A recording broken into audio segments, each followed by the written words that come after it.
Assalamualaikum warahmatullahi wabarakatuh.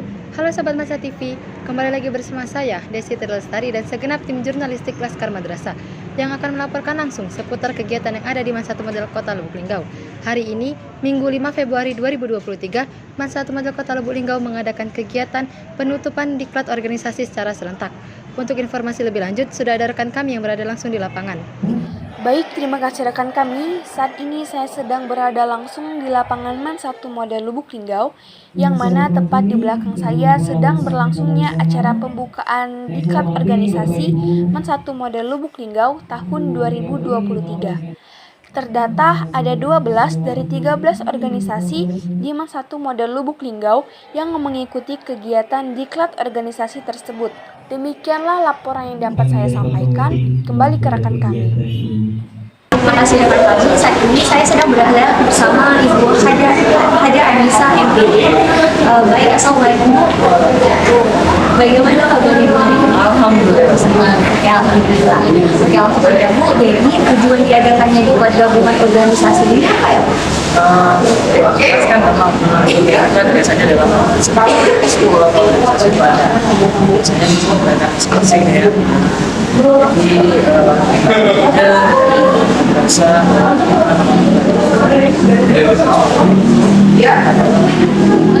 secara bersama meningkatkan kesaksian dari anggota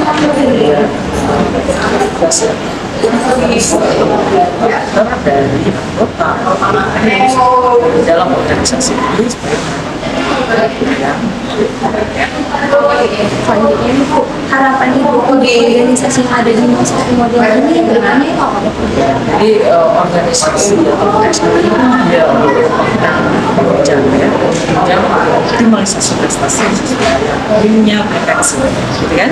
Nah, jadi setiap siswa kan memiliki potensi masing-masing. Kadang sudah terlihat prestasi awal, kadang ada yang belum terlihat. Dia terasa ketika mulai masuk dalam organisasi di bawah pembina dan wakilnya, sehingga potensi mereka ini bisa ya.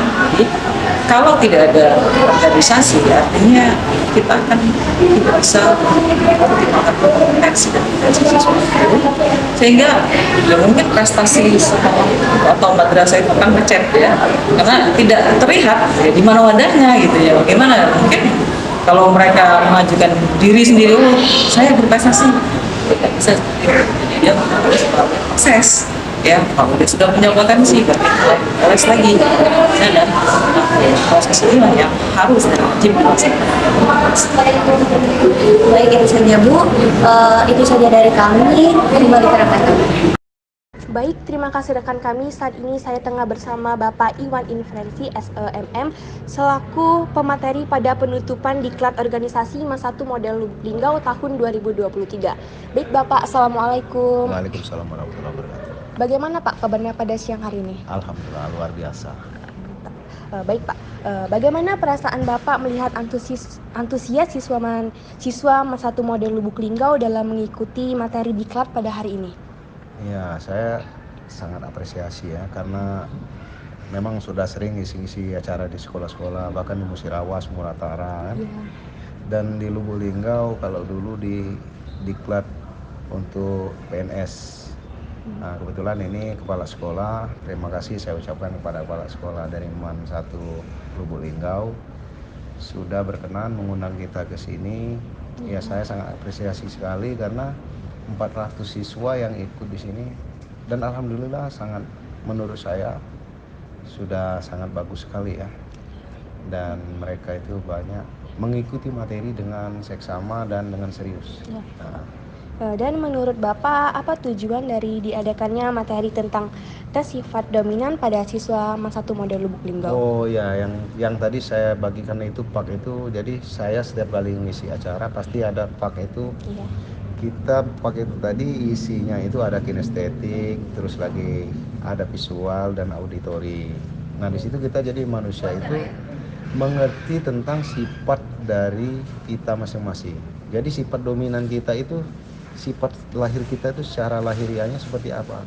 Nah, sebenarnya itu sifat dan karakter itu bisa kita rubah.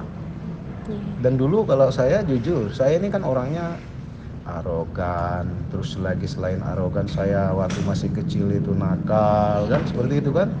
Nah, dengan adanya belajar ini, sifat dominan yang kita kasih faknya tadi, kita bisa oh karakter saya ini orangnya sebenarnya terlalu egois, mau menang sendiri. Makanya kita bisa memanage atau manajemen intinya pikiran kita, mindset kita dengan hati kita. Kadang-kadang orang nggak ngerti. Iya. Nah, makanya kita kasih materi sifat dominan saya itu kenapa saya pendiam. Nah, kalau bisa ya kalau yang pendiam itu bagaimana supaya kita lebih aktif lagi. Itulah kira-kira itu manfaat dari sifat itu. Ya. Dan menurut Bapak apa manfaat dari ESQ? ESQ, emosional spiritual quotient itu. Ya. Sebenarnya itu kita dulu pernah belajar yang namanya NAC. NAC itu atau NAC, Neuro Associative Conditioning. Nah, neuro itu saraf. Ya, saraf, kumpulan saraf. Dia seluruhnya ada asosiasi. Kita kondisikan saraf dari pikiran kita.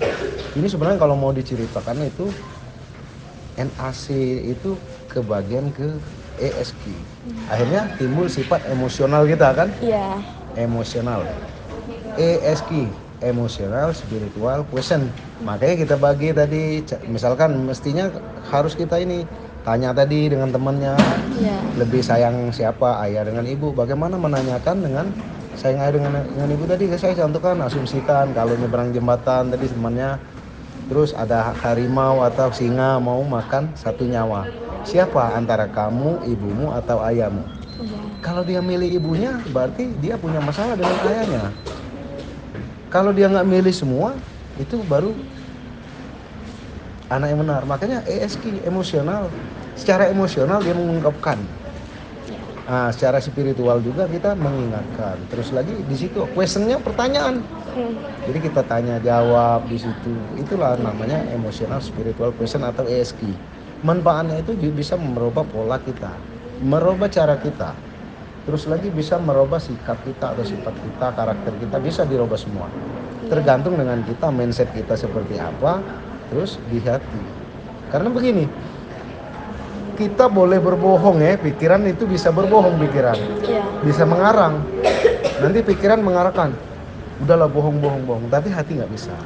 Nah, makanya jadi yang harus kita kelola dari saraf sini, saraf kepala kita, ya, yang ada di otak, yang beratnya 1,5 kilo itu, isinya saraf. Saraf itu pengendaliannya makanya di hati, nanti turun ke hati. Nah, itulah yang harus kita benahi. Terima kasih Pak atas waktunya. Siap. Demikianlah wawancara saya bersama Bapak Iwan Invensi. Kembali ke rekan kami. Demikianlah informasi yang dapat saya sampaikan. Saya Desi Lestari dan segenap tim jurnalistik Laskar Madrasah pamit undur diri. Wassalamualaikum warahmatullahi wabarakatuh.